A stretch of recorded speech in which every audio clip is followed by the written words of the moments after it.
আসসালামু আলাইকুম। কেমন আছেন আপনারা সবাই?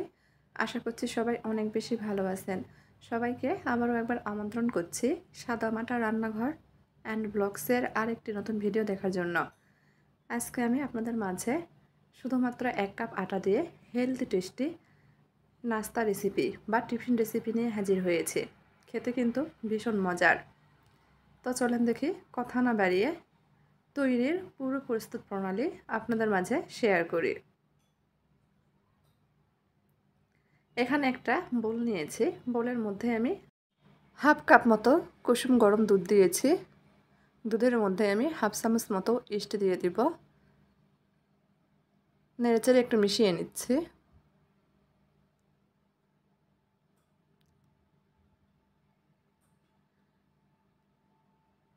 আমি এখানে দুধ ব্যবহার করেছি, চাইলে দুধের পরিবর্তে পানি ব্যবহার করা যাবে। মিশানো হয়ে গেলে চায়ের কাপে মেপে আমি দেড় কাপ মতো আটা দিয়ে দিচ্ছি। এখানে চায়ের কাপে 1.5 কাপ দিয়েছি, যা নর্মালি মেজারমেন্ট কাপের 1 কাপ মতো হবে। আটার মধ্যে স্বাদ মতো লবণ আর 1 চামচ চিনি দিয়েছি। এখন খুব ভালোভাবে ডো তৈরি করে নেব। আমি এখানে 1 চামচ চিনি ব্যবহার করেছি। এই চিনিতে মিষ্টি হবে না, তবে স্বাদের ব্যালেন্স আসবে। খেতে কিন্তু খুব ভালো লাগবে। যেহেতু এখানে ইস্ট ব্যবহার করেছি, সেই জন্য ডোটা একটু আঠালো আঠালো মনে হবে। এ পর্যায়ে আমি এর মধ্যে হাফ চামচ মতো ঘি দিয়ে দিব। আবারও খুব ভালোভাবে মেখে নেব। ঘি বা তেল ব্যবহার করার কারণে কিন্তু এই ডোয়ের আঠালো ভাবটা অনেকটাই কমে যাবে। আমি এখন বেশ কিছুক্ষণ সময় নিয়ে ডোটা মথে নেব। এতে করে টিফিনগুলো কিন্তু অনেকটাই ফুলকো ফুলকো হবে। খুব ভালোভাবে মথে নরম ডো তৈরি করে নিয়েছি। এই ডোটা একটু নরমে তৈরি করে নিতে হবে। এখন ঢেকে রেস্টে রেখে দেব 5 মিনিটের জন্য। 5 মিনিট পর দেখেন ডোটা কিন্তু আগের তুলনায় অনেকটাই ফুলে গিয়েছে। খুব বেশি রেস্টে রাখার দরকার নেই। আমি ডোটা আবারও কিছুক্ষণ মথে নিয়েছি। মথা হয়ে গেলে ছোট ছোট কয়েকটা লেচি কেটে নিচ্ছি। যে কয়েকটা নাস্তা তৈরি করব ঠিক সেই কয় ভাগে ভাগ করে নিচ্ছি। এখন একটা পিঁড়ি নেব। পিঁড়ির উপর সামান্য পরিমাণ আটা ছড়িয়ে দিব।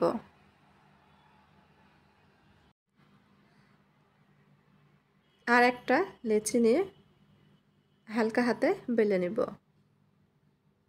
খুব বেশি পাতলা করব না, মোটা করেই বেলে নিচ্ছি। চাইলে কিন্তু বেলা ছাড়াও তৈরি করা যাবে। হাত দিয়ে একটু চেপে চেপে বড় করে নিলেই হবে। দেখেন কতটা মোটা রেখে বেলে নিয়েছি, খুব বেশি বড় করিনি।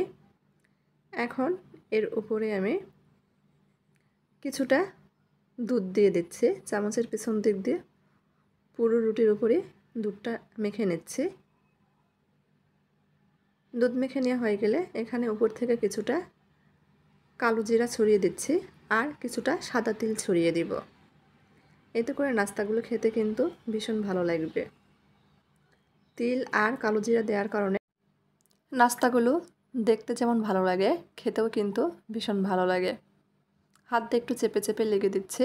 এভাবে আমি তৈরি করে নিচ্ছি। আরও একটা বেলে নিয়েছি। উপর থেকে একটু দুধ মাখিয়ে নিয়েছিলাম অফ ক্যামেরাতে। এখন শুধু কালো জিরা আর সাদা তিল ছড়িয়ে দিচ্ছি। হাত দিয়ে একটু চেপে চেপে লেগে নেব। এভাবে সবগুলো তৈরি করে নিয়েছি।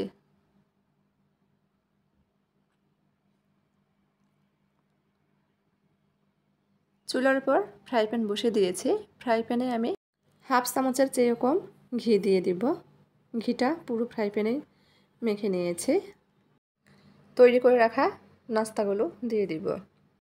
নাস্তাগুলো দিয়ে দিয়েছি।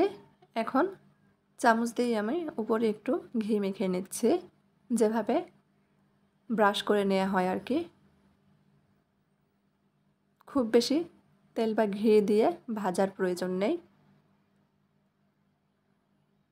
এই সামান্য পরিমাণ ঘি ব্যবহার করার কারণে কিন্তু দেখতে ভালো লাগে, কালারটা সুন্দর আসে। ঢাকনাতে ঢেকে দিয়েছিলাম 1 মিনিটের জন্য। 1 মিনিট পর উল্টিয়ে দিচ্ছি। দেখেন কালারটা কত সুন্দর এসেছে।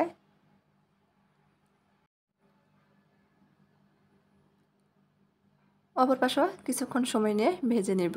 এই নাস্তাগুলো তৈরি করতে খুব বেশি সময় লাগে না, 2 মিনিটের মধ্যেই কিন্তু তৈরি হয়ে যায়। আবারও উল্টিয়ে দিয়েছি।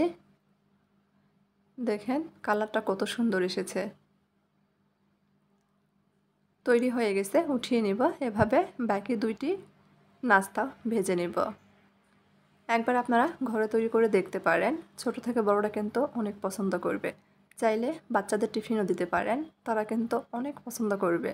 আবারও তৈরি করতে বলবে। আমি সবগুলো নাস্তা বা টিফিন রেসিপিগুলো তৈরি করে নিয়েছি। তো আমার আজকের এই আটার তৈরি নাস্তা বা টিফিন রেসিপিটি আপনাদের কাছে কেমন লেগেছে অবশ্যই কমেন্ট করে জানাবেন। যদি একটু ভালো লেগে থাকে দয়া করে সবাই চ্যানেলটি সাবস্ক্রাইব করবেন, লাইক কমেন্ট শেয়ার করে নিয়মিত চ্যানেলের পাশেই থাকবেন। এখন একটা ছিঁড়ে দেখাচ্ছি, দেখেন কতটা নরম হয়েছে। তো আজকের মতো এই পর্যন্তই। সবাই ভালো থাকবেন, সুস্থ থাকবেন। আল্লাহ হাফেজ।